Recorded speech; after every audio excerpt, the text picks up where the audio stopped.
For this, a good example. పూర్వము In ancient times, కొన్ని రకమైనటువంటి యొక్క సమావేశం జరుపుతూ convening few types of meetings బ్రహ్మ సభ యందు in the congregation of Brahma, ఇక్కడ రావణుని యొక్క దురాచారములను దుష్ప్రవర్తనను దుర్గుణములను హెచ్చరిస్తూ అతన్ని చంపేటువంటి వాడు కౌసల్య గర్భంలో పుడతాడు అని మహావిష్ణువు చెప్పాడు. in the Brahma's conference, Mahavishnu declared that for all the misdeeds, the wicked thoughts and bad behavior of Ravana, there would be born a person out of Kausalya who will kill Ravana. దశరథుని గర్భంలో చంపలేదు. He did not mention that he will be born to Dasharatha. ఎందుకంటే దశరథుని చంపివేస్తే తిరిగి కౌసల్య ఇంకొకటి పెళ్లి చేసుకోవచ్చు. Because even if Dasharatha is killed, Kausalya can marry another one. కౌసల్యకి ఇంకా అప్పుడు పెళ్లి కాలేదు. Because Kausalya was not married at that time. అప్పుడు కోసల దేశం లోపల తన తండ్రి దగ్గర పెరుగుతూ ఉండాలి Kaushalya. She was growing in Kosala kingdom under the care of her father. అక్కడ నారదుడు ప్రశ్నించాడు, కౌసల్య జగత్తులో ఎంతో మంది ఉంటుంటారు, ఏ కౌసల్య గర్భంలో జన్మిస్తాడు శ్రీరాముడు అని ప్రశ్నించాడు. Narada questioned this way. There are many people bearing the name Kausalya. To which Kausalya Rama would be born? Kosala దేశపు రాజైనటువంటి అతని గర్భంలో అతని పుట్టిన కౌసల్యకు జన్మిస్తాడు శ్రీరాముడు. He said the daughter of Kosala king would give birth to Rama. ఇది ఆ నోట ఈ నోట పడి కట్టగడపటికి రావణుడి చెవిలో పడింది. వాడు కౌసల్య గర్భంలో పుట్టున్నాడట అని ఆ కౌసల్యని ఏ రీతిగా లేనప్పుడు హతమార్చాలని ప్రారంభించాడు. On hearing that Kausalya would give birth to one who would kill him ultimately, he has decided to kill her. సరే విచారించుకొని అక్కడ కౌసల్య చిన్న బిడ్డ. Inquiring all this, he noticed Kausalya. ఇంచుమించు యుక్త వయస్సు వస్తుంటున్నారు, 16-17 సంవత్సరంలో ఉంటున్నారు. She is aged about 16 to 17. అప్పుడు కోసల రాజు అయినటువంటి మంత్రి తన కుమార్తె ఈ కౌసల్య ఇరువురు ఉద్యానవనంలో ఆటలాడుకుంటున్నారు. At that time, the daughter of the minister and Kausalya were playing in the garden. ఈ సమయాన్ని పురస్కరించుకుని దృష్టి అంతా అమ్మాయిని ఏ విధంగానైనా హతమార్చాలి అని. Taking advantage of the situation, he decided to kill her in any way. ఈ విధంగా ప్లాన్ వేస్తూ తన యొక్క సంచారమును అధికంగా కోసల దేశం పైన కూడా ప్రసరించాడు. ఎవరు కౌసల్య ఎవరు మంత్రి బిడ్డ అనేటువంటి డౌట్ వచ్చింది. And one day, when the two were playing, he began to doubt who is exactly Kausalya in between Kausalya and minister. మంత్రి కుమార్తె వచ్చి కౌసల్య అని పిలిచింది.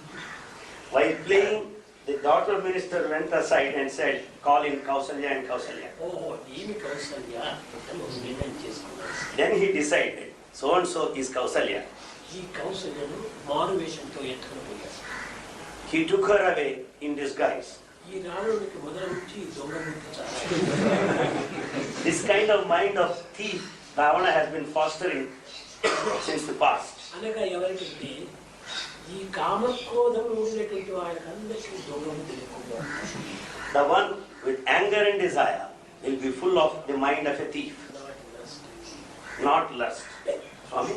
Not desire. No lust, lust and anger.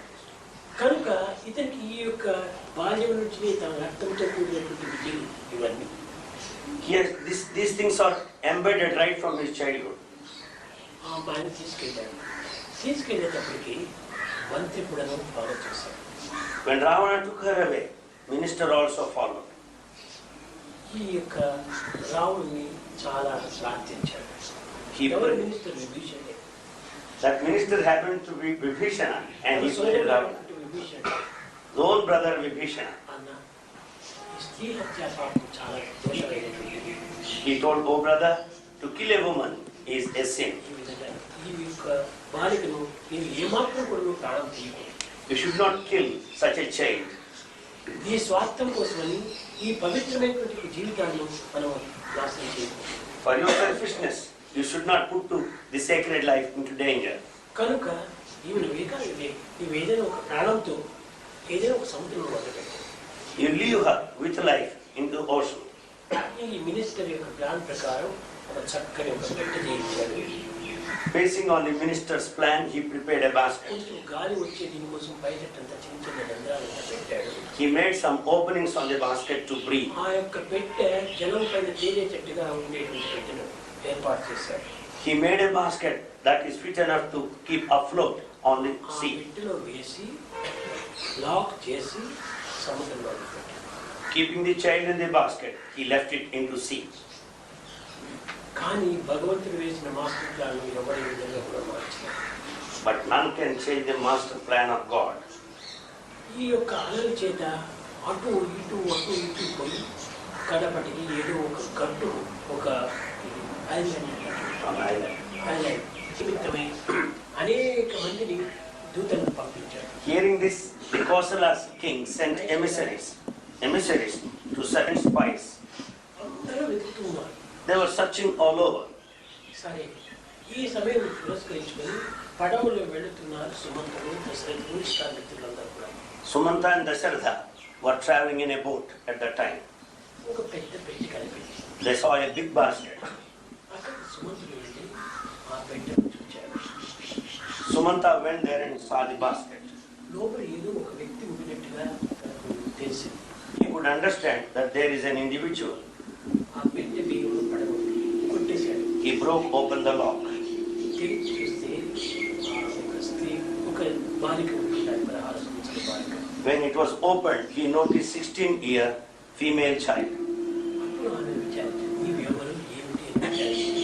నేను కోసలి దేశం రాజు, నా పేరు కౌసల్య, నన్ను ఎవరో తీసుకుని తెలియదు, ఎవరో తీసుకుని వచ్చి నన్ను చాలా హింసించి పెట్టెలో పెట్టి నన్ను దీనికి పూర్వం ఏ కోసల దేశం రాజును తప్పుడు ప్రచారం చేస్తున్నారు, నా బిడ్డ ఎక్కడో పోయింది, ఎవరికైనా దొరికితే తప్ప నాకు అప్పచెప్పాల్సిందే. Even earlier, Kosala king began searching, telling everybody to find out where his lost child was. చూడండి, ఆనాటి యొక్క క్యారెక్టర్ ఎంత గొప్పదో. Let us know the nobility of the character in those times. దశరథుడు అమ్మాయిని చూడలేదు. Dasharatha did not look at her. కూడా ఎవరిగా ఉన్నాడు, యూతుడుగా ఉన్నాడు. Dasharatha did not look at her because he was also youth. పెళ్లి కాలేదు, సుమంతుడికి పెళ్లి కాలేదు. Dasharatha and Sumanta were not married at that time. ఈ బిడ్డను ఈ విధంగా మనం ఉంచుకోవడం మంచిది కాదన్నాడు.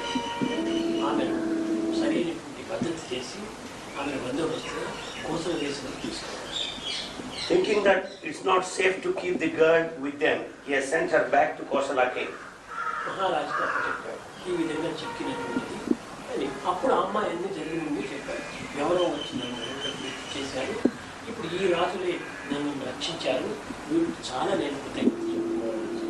He handed over that girl back to Kosala king. మీరు ఎక్కడి నుంచి వచ్చారు, ఏ విధంగా, మంచి సమాచారం ఇచ్చారు. Kosala king questioned Sumanta, who are you, what about you, and their whereabouts. Ayodhya నగర రాజు రాజు అతని మేమంతా ఒక విహారాత్మైన సమతంలో ప్రయాణం చేశాము. జరిగిన వృత్తాంతం. Sumanta narrated that his king is the king of Ayodhya, and that he and himself were going about in Shire along the seashore. తన బిడ్డను తనకు తెచ్చి ఇచ్చినందువల్ల ఆ యొక్క కోసల దేశం రాజు పట్టలేని ఆనందం చేత మీ మహారాజుకే నా బిడ్డనిచ్చి పెళ్లి చేసినాడు. Seeing that his lost child was recovered by the king of Ayodhya, in all ecstasy, he was prepared to offer his daughter. సముద్రంలో నుంచి అక్కడే వెళ్ళారు కోసల దేశానికి. And they went to Kosala straight away. ఎవరు పరివారం లేదు. No subjects followed them. Only సుమంతుడు, అతని స్నేహితులు ఒక 10-15 మంది చేరారు. కోసల దేశం మంచిగా మంగళకరంగా కళ్యాణం చేసేసారు. Only Sumanta and 15 others followed them, and there the marriage was performed. దీనికి తగినట్టుగా కోసల దేశం మంచి కూడా ఒక బిడ్డ ఉండినాడు, కౌశల్యతో ఆడుకుంటున్నటువంటి అమ్మాయి. The minister of Kosala also has got a daughter who was playing with her all along. అప్పుడు ఆ బిడ్డను సుమంతుడికి ఇచ్చిపోయింది. That girl was married to Sumanta at that time. చూసారా, భగవంతుడి ప్లాన్ ప్రకారం ఎవరు ఏ విధంగా కూడా అడ్డు తగిలినప్పటికీ అది ఏమాత్రం ఎవరు చెల్లించడానికి వీలు కాదు, మార్చడానికి సాధ్యం కాదు. However, one might try to disturb God's plan. No one has the right to disturb because it's God's master plan. కారణం ఏమనగా సీతను కూడా ఆ విధంగానే చేశాడు రావడం. Because Ravana did in the same way towards Sita also. ఆ సీత కూడా భూమిలో చిక్కినటువంటిది ఎవరికి? జనక మహారాజు. Sita was also obtained out of Mother ఆ Earth సీత to Janaka. ఒక పెట్టెలో పెట్టి రావణుడు వదిలిపెట్టినటువంటి వాడే. She was also sent in a basket by Ravana. ఈ సీతాపహరణం జరగటం చేత రావణుని వధిస్తాడు అనేటువంటి వృత్తాంతం తెలుసు. Because Sita was captured, he could come to know that he will be killed. కానీ ఎవరు ఎన్ని విధాలా దీనికి అడ్డు తగినప్పటికీ భగవత్ యొక్క సంకల్పాలను ఎవ్వరు కూడా మార్చలేదు. కేవలం భగవంతుడు మాత్రమే మార్చుకోవాల్సి వస్తుంది కానీ ఇతరులు మార్చడానికి సాధ్యం కాదు. However much one might try to put obstacles to God's plan, none can do that. Only God can change his plan. అక్కడ కోసల దేశపరాజు కౌసల్యునికి వివాహం చేసి మంత్రి కుమార్తెను మన సుమంత్రునికి వివాహం చేసి గొప్ప పరివారం చేతను మహాభగవంతుడి చేతను అతన్ని అయోధ్యకు పంపించారు. There Kosala king performed the marriage of his daughter and also the daughter of his minister. Thus Dasharatha and Sumanta were married and they were given many of the gifts. Ayodhya వాసులందరూ కూడా ఎంతో ఆనందపడ్డారు. తిరిగి అక్కడ రిసెప్షన్ చేశారు. అయోధ్య వాసులు లేరు అక్కడ. అందువల్ల అయోధ్య వాసులు ఎవరు లేరు. అందువల్ల అయోధ్య వాసులకందరికీ ఆనందాన్ని అందించాలని గొప్ప రిసెప్షన్ పెట్టారు. Since the residents of Ayodhya did not attend the marriage, they arranged a grand reception after their return back to ఈ Ayodhya. విధంగా భగవంతుని యొక్క సంకల్పాన్ని ఎవ్వరు కూడా ఏ విధంగా మార్చడానికి సాధ్యం కాదు. Thus God's will cannot be changed by anybody.